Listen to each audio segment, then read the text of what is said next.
L'Odyssée de Christopher Nolan a été largement salué par la critique. Mais qu'en pensent ceux qui ne vivent pas du cinéma? Quand nous disons que le film a été bien reçu, c'est sincère. Au moment où cette vidéo est réalisée, la datation de l'ancien poème épique affiche un joli score de 96% sur le Tomatometer de Rotten Tomatoes.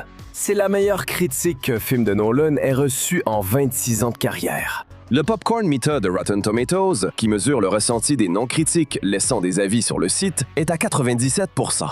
Donc à tout point de vue, l'engouement pour l'Odyssée dépasse largement le cercle des critiques. Une critique la qualifie de véritable leçon de cinéma. Un autre a dit que c'était le meilleur film qu'il avait vu depuis longtemps. Un autre a recommandé, si vous le pouvez, de le regarder en IMAX. Il le mérite. C'est clairement le format dans lequel cette histoire doit être vue. Concernant l'IMAX, de nombreuses plaintes dans les critiques du Popcorn Meter visaient l'expérience en salle plus que le film. L'une évoquait de la poussière sur le projecteur. Un autre s'est plaint que les sièges n'étaient pas à niveau, mais les notes restaient très élevées.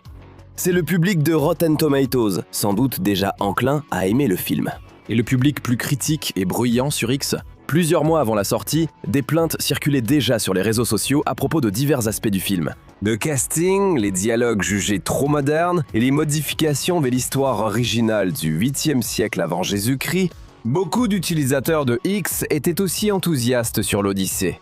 L'un a écrit « Christopher Nolan assure vraiment à mon avis. Il mérite toute cette attention et ses excellentes notes. » Un autre a trouvé le film impressionnant, intimidant, sombre et sinistre, soulignant sa grandeur et la qualité du jeu d'acteur et du casting. Certains membres du casting ont aussi reçu de grands éloges. Un utilisateur a écrit « Samantha Morton et John Leguizamo étaient fantastiques. Agamemnon était canon. » Au fait, le roi grec Agamemnon est interprété par Benny Safdie. D'autres ont dit qu'ils étaient agréablement surpris par la performance de Tom Holland dans le rôle de Télémaque. Et il y a des rumeurs d'Oscar pour l'interprétation de Pénélope par Anne Hathaway. Le roi d'Ithaque revient. Pas mal d'utilisateurs de X n'ont pas pu s'empêcher de comparer l'Odyssée aux deux films précédents de Nolan, Tenet et Oppenheimer. L'un d'eux a parlé d'une trilogie thématique non officielle pour ces trois films, sans préciser les thèmes communs. D'autres l'ont fait, heureusement, en établissant notamment des comparaisons directes entre l'Odyssée et Oppenheimer.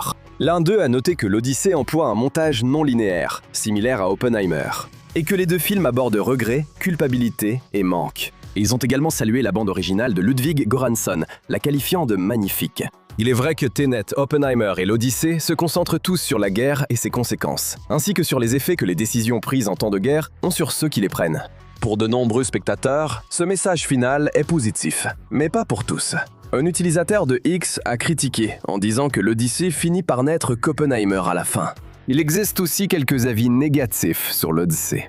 Les critiques sur le casting et les dialogues persistent, sans qu'on sache si elles viennent d'anciens reproches ou de spectateurs ayant vu le film. La plainte la plus fréquente parmi ceux qui l'ont vu concerne sa longueur. Une critique sur le Popcorn Meter de Rotten Tomatoes a qualifié le film de sombre, bruyant et long de 30 minutes de trop. Un utilisateur de X approuve « Le film est trop long, avec de bons moments, mais semble parfois n'être qu'une suite de scènes au lieu d'une histoire bien rythmée. » Qui a raison? Vous devrez peut-être simplement réserver 3 heures et voir l'Odyssée par vous-même pour en avoir le cœur net.